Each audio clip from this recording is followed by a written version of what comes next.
j'aimerais vous apporter quelque chose de ce que le Seigneur m'a fait comprendre dans ma vie, de comment me diriger, me conduire. En nous écoutant les témoignages, on voit qu'aujourd'hui, il y a une bagarre en nous, qu'il faut combattre ce bon combat. Mais ce bon combat, nous ne pouvons pas le combattre par nous-mêmes. Avant de rentrer dans le message, comme je viens de dire, je voudrais remercier les anciens qui sont là et j'aimerais que Roberto me présente devant Dieu. Parce que nous ne pouvons rien faire sauf que le Seigneur veuille. Alors, j'aimerais qu'il me présente devant le Seigneur. Amen. Amen. Gloire à Dieu. Au Père et au Dieu, et nous le Père. Te prions de bénir ton serviteur. Regarde, te bénisse, c'est Et d'accorder, Seigneur, ta bénédiction. Amen. C'est vrai que quand tu bénis, Seigneur, c'est la bénédiction qui enrichit. Amen. Tu dis, elle est suivie d'aucun chagrin. Merci d'avance, Père, ta grâce et ta miséricorde. Au nom de Jésus. Amen. Amen. Amen, Seigneur. Voilà, qu'est-ce que j'étais en train de vous dire, c'est que dans ces temps dont nous vivons, il y a un combat qui est très fort. Comme l'a pu dire aussi Diego tout à l'heure. Le Seigneur l'a envoyé là-bas sur le terrain, à parler avec Manolini. Et le pourquoi, nous le savons. C'est parce que nous avons un combat de tous les jours. Et quand je me suis converti, je marchais avec le Seigneur. La vie avec Dieu me semblait difficile. Parce que j'avais un combat où je voulais faire l'œuvre de Dieu par moi-même. Parce que je ne comprenais pas. Je ne comprenais pas comment me diriger. Et un jour, j'ai pu parler avec des frères. Et à travers de ce que ces frères m'ont dit, j'ai pu écouter quelque chose. Et j'ai pu me tenir devant Dieu. Et j'ai demandé à Dieu de connaître cela, qu'il me fasse voir cela. De ne plus m'appuyer sur moi, mais de m'appuyer sur celui que le Seigneur nous a laissé. Donc aujourd'hui, dans ces derniers temps, nous avons un combat. Je crois que nous sommes tous dans le même bateau. Et nous avons tous celui qui nous conduit, notre capitaine, c'est Jésus. C'est ça, oui. Et je crois que c'est lui qui va nous diriger où nous devons aller, le pourquoi nous sommes dans ce lieu, le pourquoi nous sommes assis ici. Parce que nous, comme va dire Paul, la mort nous est un gain. Parce que la mort nous est un gain, parce que le Seigneur s'est fait connaître à nos vies. Et aujourd'hui, notre but, c'est de partir auprès du Seigneur. Mais pour cela, le Seigneur m'avait fait comprendre quelque chose. Et j'aimerais le partager. C'est quelque chose que j'ai prêché il y a quelque temps déjà. Et j'aimerais le partager avec vous. Je vais vous parler de quelque chose que tout le monde sait. Je ne veux pas vous parler quelque chose de nouveau. Je vais vous parler, je vais prendre quelques textes pour vous dire à quelle réalité est cela. Et sans cela, nous ne pouvons pas marcher avec le Seigneur comme il le veut. Parce qu'un homme que vous voulez pas, il nous dit que celui qui se conduit par la chair fera l'œuvre de la chair, mais celui qui se conduit par l'esprit fera l'œuvre de l'esprit. Et aujourd'hui, si nous voulons demeurer dans ce que Dieu veut pour chacun d'entre nous, il y a ce choix que nous devons alimenter. Et le choix que nous devons alimenter, c'est ce que Dieu a fait de nous. Nous ne sommes pas nés chrétiens, nous le sommes devenus. Mais nous le sommes devenus pourquoi? Nous sommes devenus chrétiens parce qu'un jour il s'est passé quelque chose dans nos vies. Hier, je disais dans une réunion que le Seigneur va venir chez cette femme, la Samaritaine, va s'arrêter et va lui dire: appelle ton mari. Et là, la femme va regarder et elle va dire: Jésus, je n'ai pas de mari. Et Jésus va lui répondre, tu as bien fait de dire que tu n'as pas de mari, puisque tu as eu 5 maris et celui avec qui tu vis aujourd'hui n'est pas ton mari. Ce que je veux dire dans cela, c'est que si cet après-midi nous sommes dans ce lieu, c'est parce que le Seigneur un jour s'est fait connaître à mon fils. Le Seigneur n'avait pas besoin de demander à cette femme si elle avait eu 3 maris ou 5 maris. Le Seigneur le savait. Il était Jésus. Mais lui, ce qu'il voulait en lui demandant cela, il dit que c'est de l'abondance du cœur que la bouche parle. Et lui, ce qu'il voulait écouter, c'est cette femme lui dise par elle-même, lui le savait, mais ce que hier il me faisait voir et me faisait comprendre, c'est que ce que lui il a voulu nous faire comprendre, c'est pour nous aujourd'hui. À l'heure actuelle où nous vivons, le Seigneur, ce qu'il veut, c'est des cœurs vrais. Amen. Le Seigneur, ce qu'il veut, c'est que nous soyons conduits par lui. Et sans cela, nous ne pouvons pas marcher dans cette vie dont lui il nous appelle. La chair est contraire à l'esprit et l'esprit est contraire à la chair. La chair, même si elle le pourrait, elle ne veut pas aller dans le royaume des cieux. Alors aujourd'hui, dans ces temps que nous vivons, nous devons nous laisser conduire par l'Esprit Saint. Amen. Parce que sans cela, nous ne pouvons pas marcher. Nous ne pouvons pas faire l'œuvre de Dieu comme nous le voulons. Un homme reste un homme. Et la chair est là. Alors je ne vous apprends rien. Mais je veux vous faire comprendre ce que le Seigneur a mis dans ma vie et de quelle manière il l'a mis dans la vôtre aussi. Mais il est bon de se le rappeler. Amen. De quelle manière il faut marcher pour pouvoir continuer. J'ai pris des textes. Alors j'aimerais vous faire une lecture. Je peux avoir l'eau, s'il vous plaît. Merci. Excusez-moi.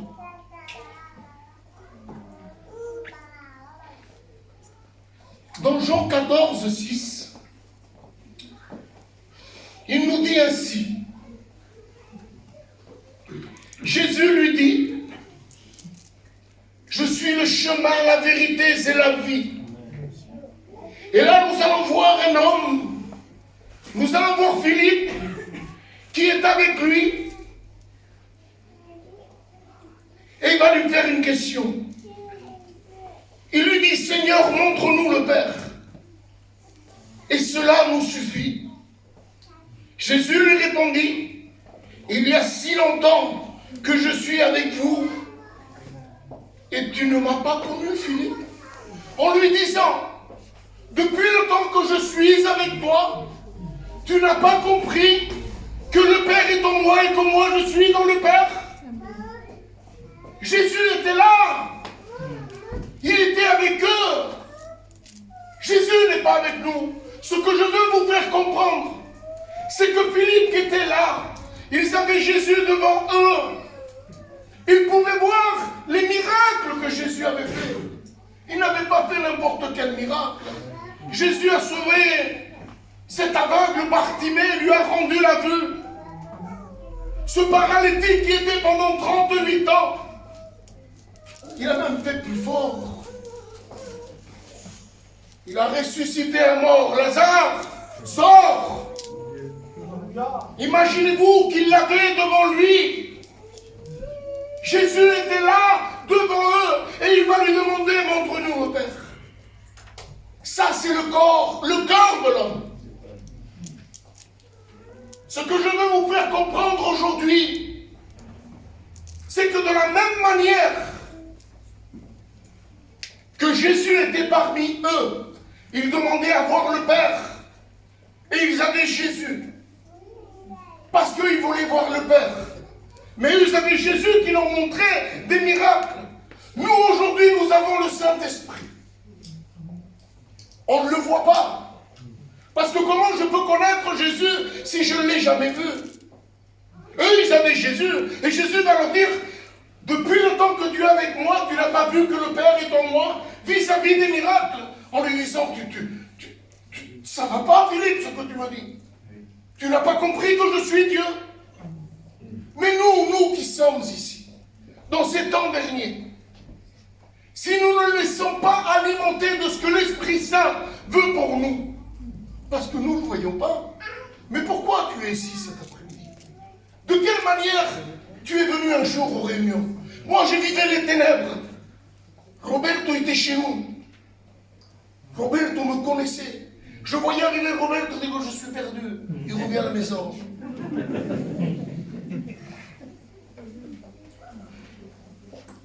Le Seigneur s'est servi de Roberto. Il s'est passé quelque chose dans ma vie. Le Seigneur m'a arraché du feu. Mais dans ma marche, j'étais toujours là. Et encore aujourd'hui, si je ne veille pas, la chair est là. Mais comme je vous dis, Jésus, je ne l'ai jamais vu. Comment je peux le connaître?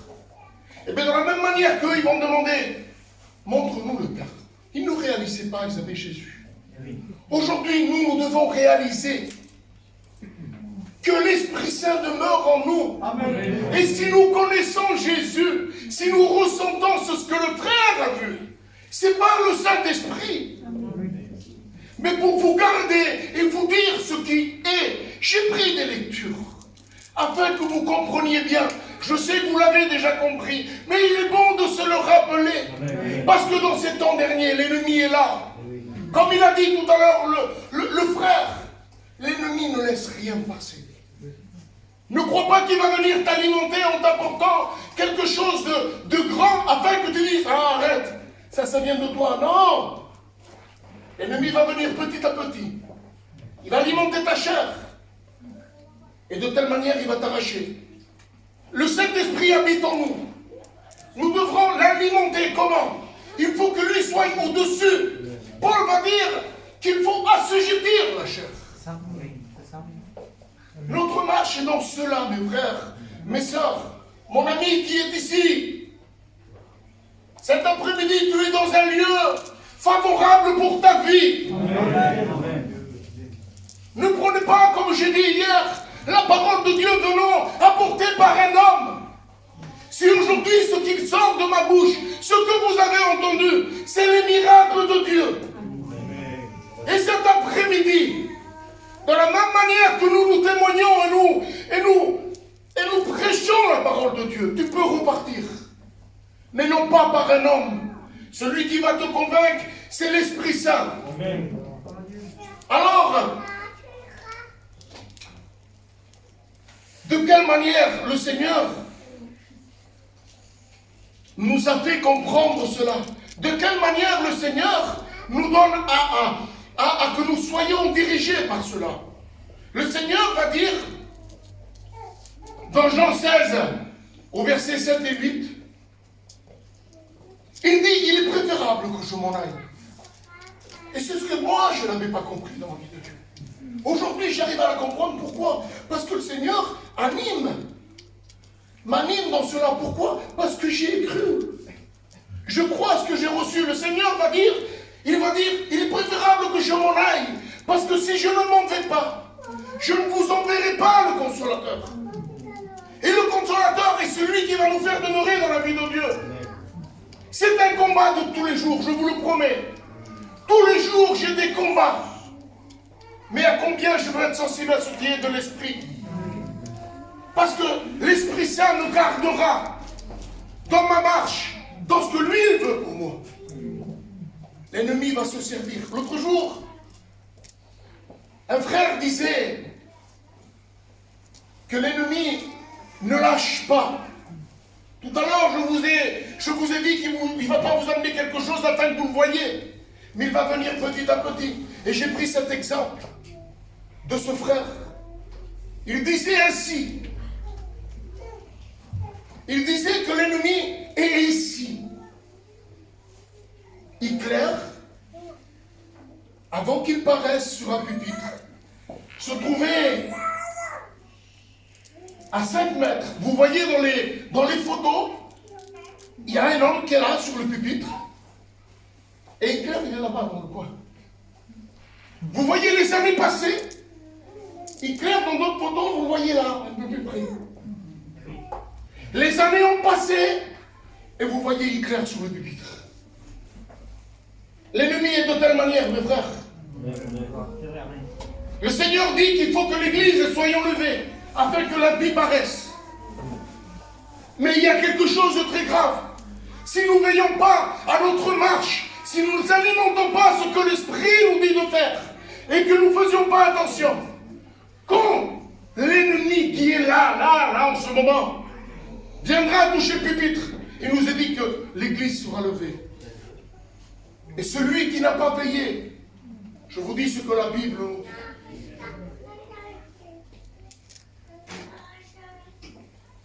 Alors mes frères, je ne vous apporte pas quelque chose de nouveau. Mais j'aimerais que vous le compreniez. De quelle manière le Seigneur m'avait fait comprendre. Et je vous promets qu'aujourd'hui ma vie est beaucoup plus difficile, beaucoup plus facile avec le Seigneur. Aujourd'hui j'arrive à marcher d'une manière où le Seigneur me conduit. Où je me laisse conduire et je veille. Je ne dis pas que je suis sans défaut, hein. Mais j'arrive à faire une gaffe et à me relever. Je n'arrive pas à m'habituer à cette gaffe.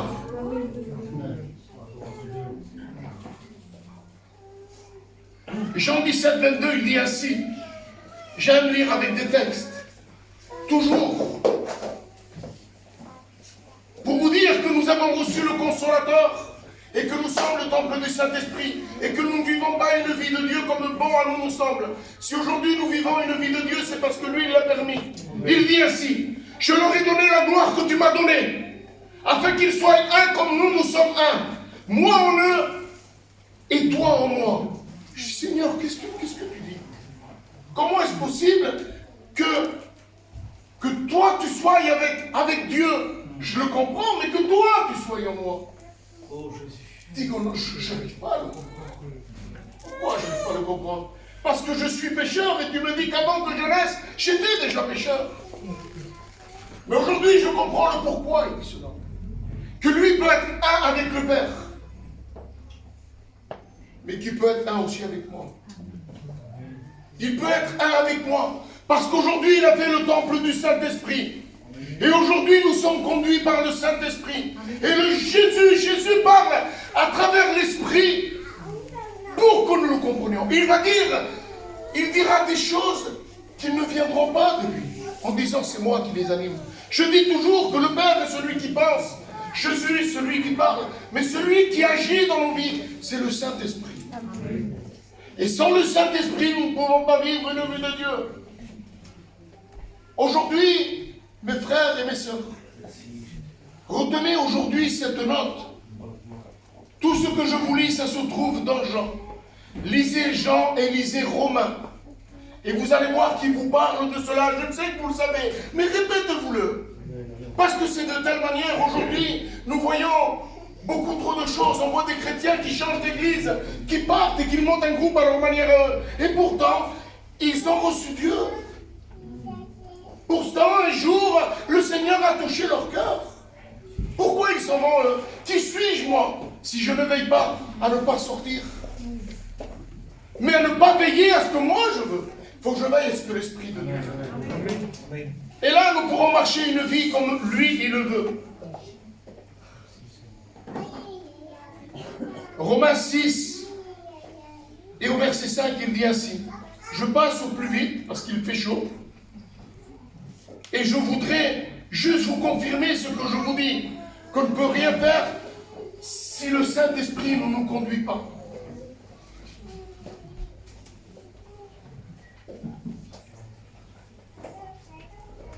Romains 6, 5, il dit ainsi. En effet, si nous sommes devenus une même plante avec lui, par la conformité à sa mort, nous le serons aussi par la conformité à sa résurrection. Sachant que notre vieil homme a été crucifié. Il a été crucifié avec lui, afin que le corps du péché fût détruit, pour que nous ne soyons plus esclaves du péché. C'est-à-dire que le jour où il s'est fait connaître à nous, le jour où il a dit « Je vous laisse le Consolateur », nous avons été retirés du monde. Aujourd'hui, nous vivons sous un nouveau régime, nous vivons selon l'Esprit de Dieu. Et si nous ne marchons pas comme cela, je vous promets que l'ennemi est là, il ne lâchera pas. Et je vous promets que la chair nous fera détourner. C'est pour cela qu'aujourd'hui, il faut veiller. Il faut lire la parole de Dieu. Il faut prier le Seigneur. Parce qu'aujourd'hui, nous sommes des sauvés. Mais l'ennemi est là. J'aimerais prendre un autre texte qui se trouve dans Romains 7,6 pour vous confirmer tout ce que je dis par ma bouche. C'est la parole de Dieu qui le dit. Mais maintenant, nous avons été dégagés de la loi, étant morts à cette loi sous laquelle nous étions retenus, de sorte que nous servons dans un nouveau esprit. Amen. Aujourd'hui, notre vie ne dépend plus de nous. Aujourd'hui, notre vie dépend de Jésus. Aujourd'hui, notre vie, nous devons l'alimenter par l'Esprit, être sensible. Vous écoutez toujours les serviteurs, vous dites, soyez sensibles au Saint-Esprit. Aujourd'hui, je peux le comprendre, et si je ne veille pas, je vous promets que je m'en écarte. Mais ce qui nous gardera jusqu'à la fin, c'est de veiller à ce que nous avons reçu. Et sans cela, nous ne pourrons pas arriver jusqu'au bout. Il dit, celui qui persévérera jusqu'à la fin sera sauvé. Mais persévérer en quoi? Être attentif à ce que la parole nous dit, à ce que nous ressentons. Moi, je ne peux pas vous dire quelque chose qui ne vient de moi. Si aujourd'hui je vous dis quelque chose, c'est par sa parole. Si je vous dis quelque chose, c'est parce que ce que je veux vivre, c'est cela. Parce qu'à plusieurs reprises, j'ai fait des gaffes. Et à plusieurs reprises, je le vois. Alors aujourd'hui, je ne veux rien vous apprendre. Mais je veux vous dire quelque chose. Veillez à ce que vous avez reçu. Alimentez-le. Le Seigneur, il dit, je vous ai fait un cadeau. Une grâce. Un cadeau immérité. Ce cadeau, il faut le chérir. Le garder. Afin de peur de le perdre. Et beaucoup de gens s'en écartent. Dans les derniers temps, il nous dit que beaucoup de gens seront trompés par des vaines doctrines.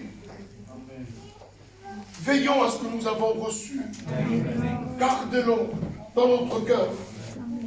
Je ne vais pas rester plus que cela. Je vous ai dit ce que j'avais sur mon cœur dans cet après-midi. Je ne devais pas apporter la parole de Dieu cet après-midi. Mais si le Seigneur m'a donné que je vous dise cela, en tant que chrétien et fils de Dieu, je sais que ce que je viens de dire, il y a une importance. Parce que tout ce que le Seigneur met dans nos bouches, c'est lui qui l'a mis. Alors veillez, mes frères et mes sœurs, dans ces derniers temps, à être unis. Lisez votre parole.